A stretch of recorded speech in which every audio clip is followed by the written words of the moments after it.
Now, on this particular topic, we will be speaking to Abdalle Mumin, co-author, Hounded, African journalist in exile, freelance journalist, and Secretary General, Somali Journalists Syndicate, who is in London, UK. We'll try to connect with him.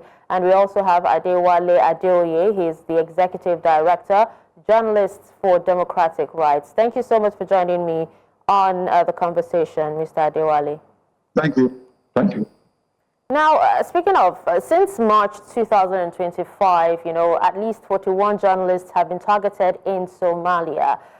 What exactly is contributing to this sharp increase in attacks on the press?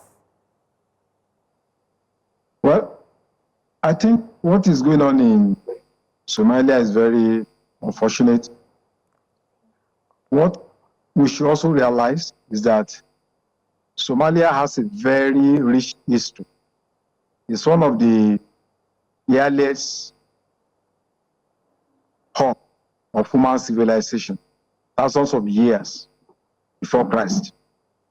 Somalia has the longest coastline in Africa, one of the most beautiful places anyone would wish to live. And Somalia is made up of 85% one ethnic group.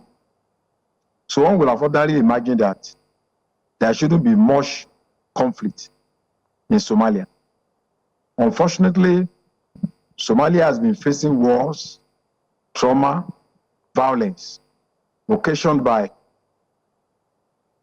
extremism, religious extremism. And I think today, Somalia is rated as the most difficult place for any journalist to work all over the world. In terms of human development, Somalia remains one of the poorest, which shouldn't be. So we are worried about the situation in Somalia. No fewer than 73 journalists have been killed since this war began, the civil war began in Somalia. About 54 journalists were killed in a decade. So it's a very unfortunate thing what is going on in Somalia. And we are all concerned that there seems to be no end in sight. In spite of the difficulties facing the people of Somalia, journalists there are some of the most courageous in the world. They are full of energy, they are full of courage, they are full of determination. So they deserve our support. In spite of the siege on journalists, the attacks, the killings, media practitioners in Somalia continue to challenge evil, continue to rise up to meet the aspirations of the people of Somalia. So the journalists in Somalia are representing the echoes from the valley, from the deprived people of Somalia, the anguish and the pain that the people are going through, providing voices for the voiceless. They demand our support. They deserve our support. They deserve the support of United Nations, the support of African Union, the support of every journalist that lives on this world. So, we share in the pain and agony of the people of Somalia. Absolutely. And we should not keep quiet. We need to share their aspirations, share their fears, and give them support in whatever way we can. But I think the support has not been enough, especially in Africa. All right. Thank you, Adewale. Please, let's ask. Abdalle has been able to join us, so let's hear, from him directly now. Being a Somalian and an exiled journalist, how exactly is the situation with journalists in Somalia, and how are they coping? How are media professionals coping with, such risks, at work at the moment? Thank you for to your program today. Let me begin by sending my heartfelt condolences to my colleague, Mohamed Abukar Dabaashe, the first journalist killed in Somalia this year on March 18, 2025, as he was killed in a bombing explosion in the Somali capital, Mogadishu. This is an ongoing violence within the protracted conflict that's happening in Somalia. It is still unfortunate that with the first 3 to 4 months of this year, we have seen an escalation of attacks against journalists. So far, 41 cases of journalists being targeted just because they were doing their job. They were there to report what is going on in their country, to tell the world what's happening in Somalia. Majority of the cases are being journalists for reporting issues with regard to security, with regard to corruption, and the influence of the militant group Al-Shabaab. Somalia is still a very dangerous place. As you rightfully said, this is a country where I left because it was not safe for me, and it still continues to be unsafe for my colleagues. We are trying, as the professor said and the editor said, we as journalists trying to just to be standing in a very unique way to just report what's happening. But as I have mentioned, the level of violence continues to be unbearable. And this is what we are trying to just expose and report, even in the very limited amount of time we have. Abdalle, reports also indicate that 46 journalists were arrested or even detained, and that's between January and April 2025. Can you shed light on the legal justification, if any, provided for these detentions? Sure. Majority of the cases are journalists who were detained from the street. They were snatched from the street, taken to the police station, and held for hours, and then afterwards released. That means there was no legal justification whatsoever for the detention. This is a kind of an intimidation and harassment intended to stop the reporting these journalists are doing.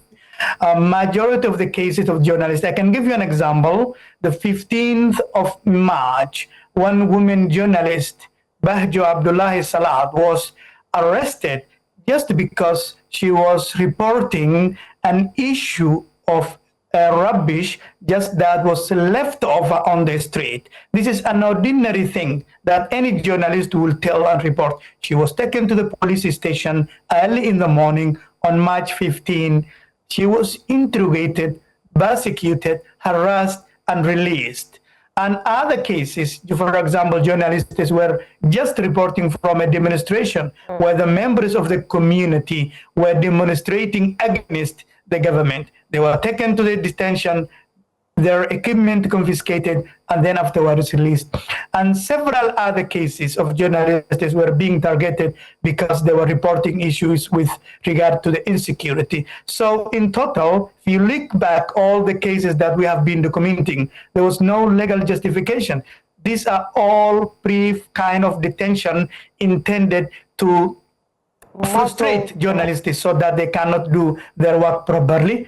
And the other issue, the main trending issue that we have been seeing is the rise of equipment confiscation. For example, journalists' phones, camera equipment has been confiscated, footage deleted, just to be released, because journalists at the end of the day will go back to the station with nothing to tell. There is no story to report. And this makes journalists to just double think, why is this happening? And is it worth? And this makes the reporting very difficult. And that is a kind of systematic tactic of intimidation meant to stop the kind of the reporting the journalists are doing. And it's very unfortunate. We would like to make a call to the Somali authorities to stop targeting journalists, but also to the international community to just put a pressure, to just understand that these violations are not going to end unless the impunity ends first. Absolutely.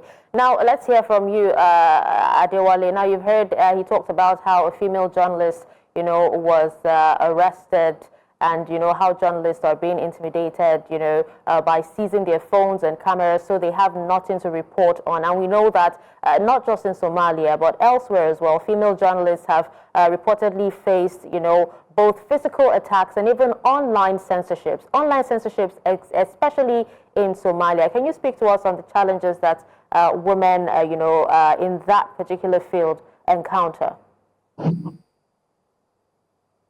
Well, what is going on in Somalia is the worst thing that can happen to media practitioners.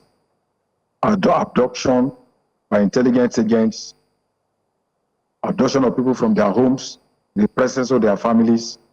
And let's not also forget, that in Somali, that the Somali Journalists Syndicate has also documented cases where journalists were offered release in exchange for deleting footage as well. Go ahead. So I think what we see is impunity of the highest order since the president of Somalia declared war on Al-Shabaab in 2022. So journalists have been victims, and officially the Minister of Information, Adewale Adeoye, announced a ban on news that threaten national security.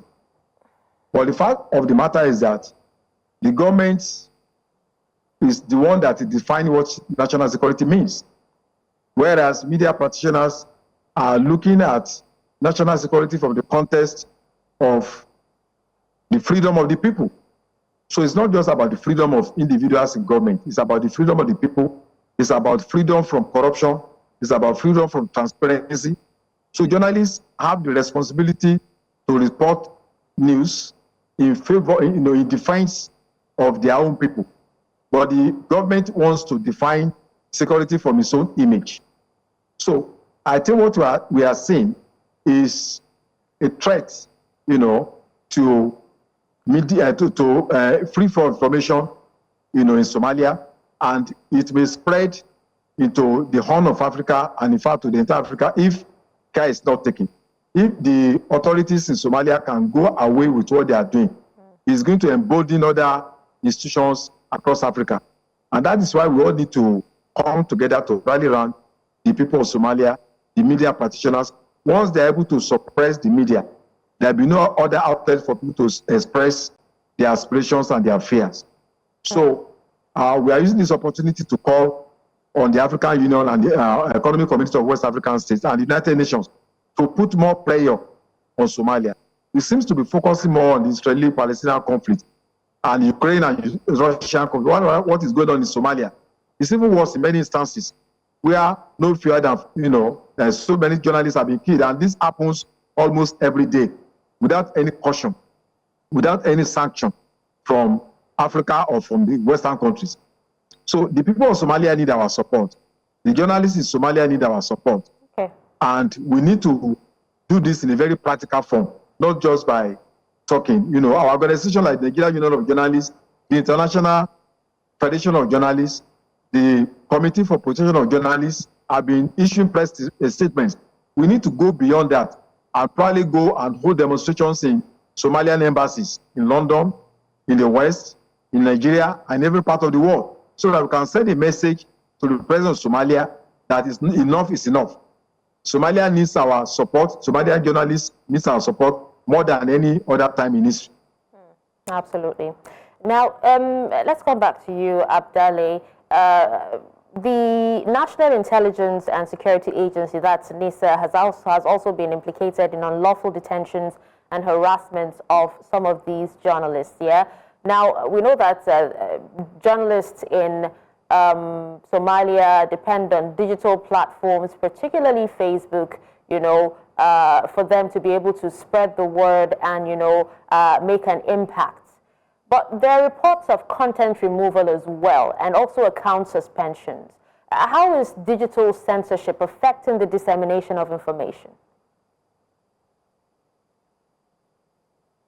Intelligence of Somalia, alongside the police force, have been implicated in many of these attacks against journalists, not only arresting journalists, but also conducting raid on media stations, journalists' residences, journalists who are seen critical to the authorities, as well as spying on journalists who might be working on stories that are related to expose corruption or speak about insecurity or other freedom-related issues among the public.